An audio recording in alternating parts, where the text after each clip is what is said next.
ఫిబ్రవరి 21. దివ్య జ్యోతులతో వెలుగుతున్న పవిత్ర సంధ్యావేళది. తిరుమల తిరుపతి దేవస్థానం ప్రాంగణం ఒక వైకుంఠంలాగా ఆనందంగా ప్రకాశిస్తుంది.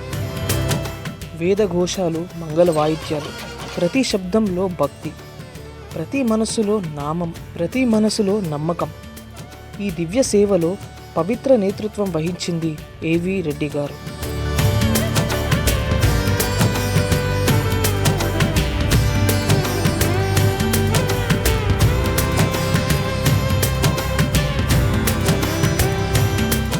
డప్పుల నాదం, శంఖం ధ్వని, ఆకాశం వరకు వినిపించే గోవిందనామం స్మరణం భక్తుల ఆనందంతో పరిగెట్టారు.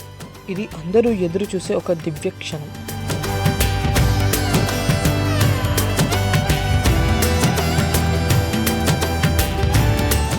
దూరాల నుంచి వచ్చిన భక్తులు ఒక దర్శనం కోసం, ఒక క్షణం కోసం హృదయాలలో గోవిందనామంతో ఎదురు చూస్తున్నారు.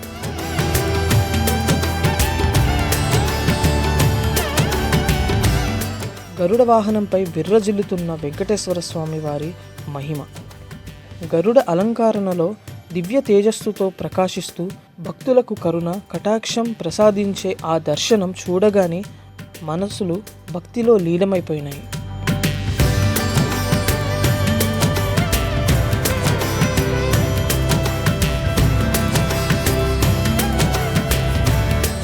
కొన్ని క్షణాలు మాటల్లో చెప్పలేము.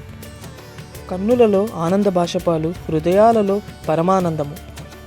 ఇది కేవలం దర్శనం కాదు, ఇది జీవితంలో మర్చిపోలేని ఒక అనుభూతి. వెలుగుల మధ్య, భక్తి సముద్రం మధ్య ఈ గరుడ వాహనము సేవ మన సంస్కృతి, మన సంప్రదాయం, మన విశ్వాసానికి ప్రతీక. గోవింద గోవింద నామముతో అందరూ భక్తితో లీనమైపోదాము రండి. ఓం నమో వెంకటేశాయ.